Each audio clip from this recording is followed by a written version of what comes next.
How's There my he audio? is. Mr. Alaska What's himself. going How's the on? audio? That sounds fine. Good. Yeah, you're good. Well, You're good. good morning to you guys in the tyrannical world of the lower 48. It's kind of funny to listen to everybody arguing about all of the Orwellian nightmares going on down there.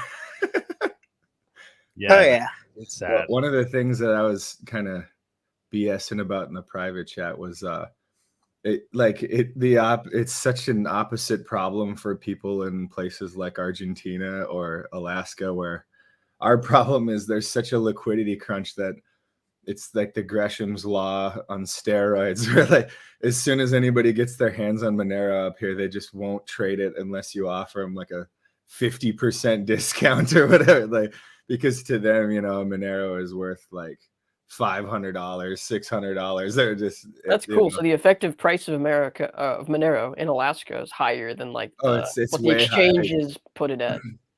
Yeah, I mean, and then think about it in terms of like, fiat employment. Almost everybody up here, if they have a job, like they get paid in lots of fiat, but they get their food and they get their, they get all of that with fiat because it's like so disposable. And as soon as anybody starts offering, I'll pay in Monero, it's like, how much you got? You want a car? You want to like they'll try to sell you like everything on their property just to try to get that Monero off of you.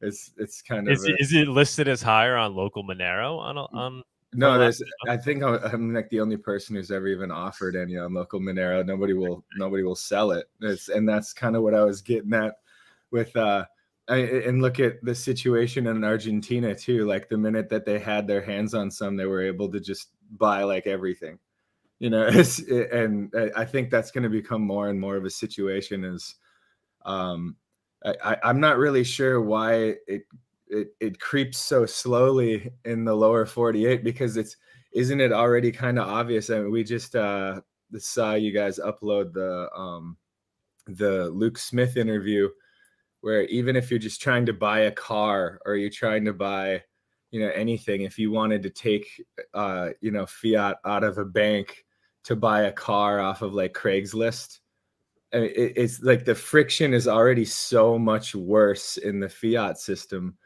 that I'm not really sure exactly why people even keep trying. It's the sales pitch is already there. It's really more or less an issue of pointing out to these people that they already live in such a high friction environment. That's also why I think Southern California is doing such a good job onboarding people with Monero, because a lot of people are already doing cross-border payments. And without getting into too much, because I don't want to get anybody like in trouble, but it's already a situation for like importing food from one state to another, where most people are just like, it's not even worth it to even have fiat in the mix, right? Because if you try to buy food in one place and then move it to another place, that food's coming from like 4 different countries. That food is coming through like 5 different distributors, and all of these people have to like swap currencies, have 5 different bank accounts, wait on payments to clear. Well, food has a shelf life, and that one, I don't know if you guys remember, but the long-windedness of the argument for like almost a year about, oh, my Monero payment took 2 minutes to clear one time.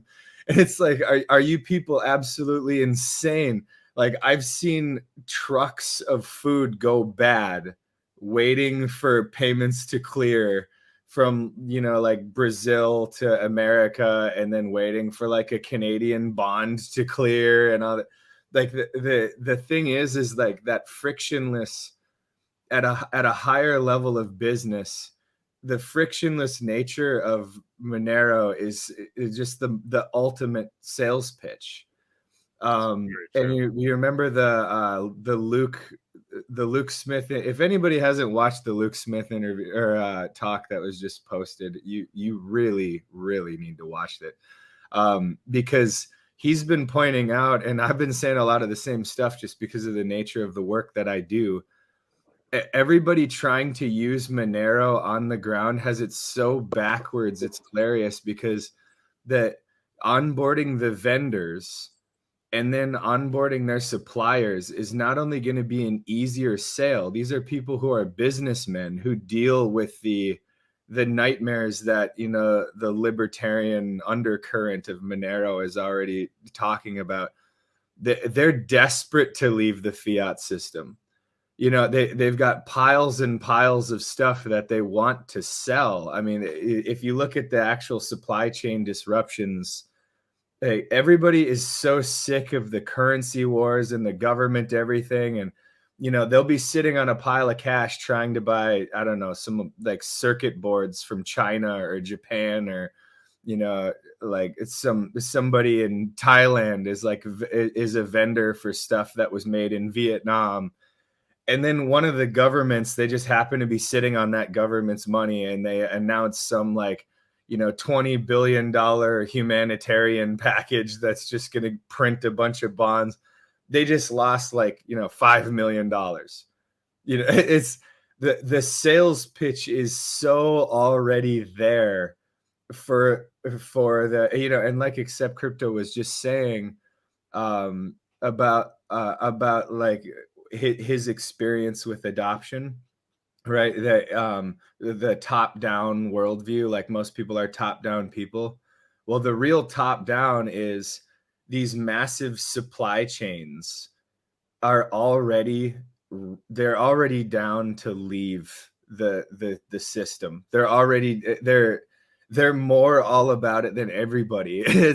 And they're already used to such a massive like government arbitrage of you are penalized for saving in all of these currencies. It doesn't matter, you know, like here in America, you always hear the dollar is doomed, the dollar is, but in the world of business, it's like, I need more dollars because they debase it slightly slower, right? So if you're a saver, the penalty is least if you're in dollars or if you're in US Treasury bonds or whatever. But there's a whole school of thought, if you get into like the really the Austrian academic world, about there is no alternative to the dollar, right? The pool of capital that backs up all of the other currencies, you know, even rubles, it is dollars, it is US Treasury. So you just go from the dollar holder to the dollar counterparty risk if you're using a different currency. And most of those Austrians, they then point to gold, but that's nonsense, right? Because there's also Monero, and anybody who's seen me before knows that I'm a strong advocate for gold. But the thing is there is another option for no counterparty risk, and it's actually Monero. And if you point that out to a large business, you're going to see another guy on coin cards, you know, yesterday. The minute that they understand, I can take Monero, I can hold Monero, I can still buy something from another country, you know, even if there's a currency war, even if there's an arbitrage, even if there's an import-export tax, Monero can build that into the price faster than their bank account can. Nobody trusts the banks anymore. They're shackled to the banks, right? So the real sales pitch for the really large top-down stuff is to point out this incredible economic potential of Monero to get out of the supply chain disruptions.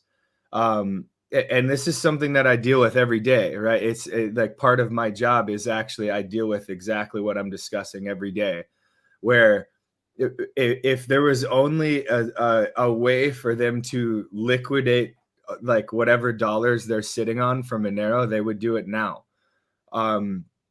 And it just one easy example, you would not believe how hard it is to get seeds from, like, so for example, the seed price might be really low in Canada, and let's say you want to plant a bunch of hay, like you're trying to plant alfalfa in Montana, right? You might wait for a year and a half to get permission to buy the seeds. And then by then, the price between the two has changed so much that like if you were saving in that time, you might have taken a 20% loss on your money between the two currencies. You know, on top of you didn't get to invest that money, you didn't get, you know, and the price of food could be immediately stabilized worldwide if people started using Monero at the supply chain level. So I just found it really interesting what Accept Crypto was saying about, you know, onboarding vendors. And yeah, it's not even that they don't care about what crypto it is or whatever. They're just trying to figure out how they can, as one commenter said, pay their suppliers. Meanwhile, their suppliers are trying to figure out how they can get all of the benefits of Monero. They've just never heard of it, right? They would eat up everything that the Monero community is offering right now if they had the option to do so.